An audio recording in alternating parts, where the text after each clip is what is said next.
పేదవాడి పక్షాన నిలబడతాం, ప్రజా గొంతుకై నినదిస్తాం.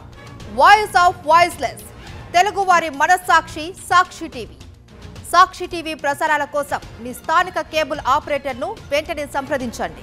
టాలీవుడ్ లో శ్రీలీల అంటే అది నేమ్ కాదు, బ్రాండ్ గా మారింది. ముఖ్యంగా డాన్స్ శ్రీలీలకు చాలా క్రేజ్ తీసుకొస్తోంది. అలాగే ఆఫర్స్ కూడా అందిస్తోంది. కానీ అలా అంది వస్తున్న ఆఫర్స్తో శ్రీలీల ఎందుకో కెరీర్ను బిల్డ్ చేసుకోలేకపోతోంది. తనకున్న క్రేజ్ను క్యాష్ చేసుకోలేకపోతోంది. మొన్న వచ్చిన జూనియర్ కూడా శ్రీలీలకు కావాల్సిన హిట్ అందించలేకపోయింది. తెలుగులో శ్రీలీల నటించిన మరో మూవీ ఆమెను నిరుత్సాహానికి గురిచేసింది.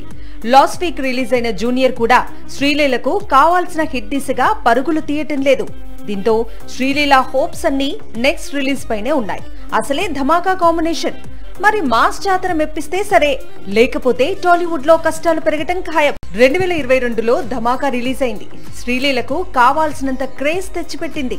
ఆ తర్వాత శ్రీలీల నటించిన చిత్రాలన్నీ ఫట్టే. గుంటూరు కారం 1 ప్లస్ పుష్ప 2లో స్పెషల్ సాంగ్ కాస్త మైలేజ్. శ్రీలీల ఫోకస్ మొత్తం డాన్స్ మీదే ఉంటుందని, పర్ఫార్మెన్స్ కు స్కోప్ ఉన్న క్యారెక్టర్స్ చేస్తూ స్టోరీ సెలక్షన్ దగ్గర జాగ్రత్తలు తీసుకుంటూ కెరీర్ ను ప్లాన్ చేసుకోవాలని క్రిటిక్స్ సలహాలిస్తున్నారు. పోనీ బాలీవుడ్ పై హోప్స్ పెట్టుకుంది అంటే ఆమె నటిస్తున్న ఆషికీ 3 ఏకంగా వచ్చే ఏడాదికి పోస్ట్పోన్ అయినట్లు సమాచారం.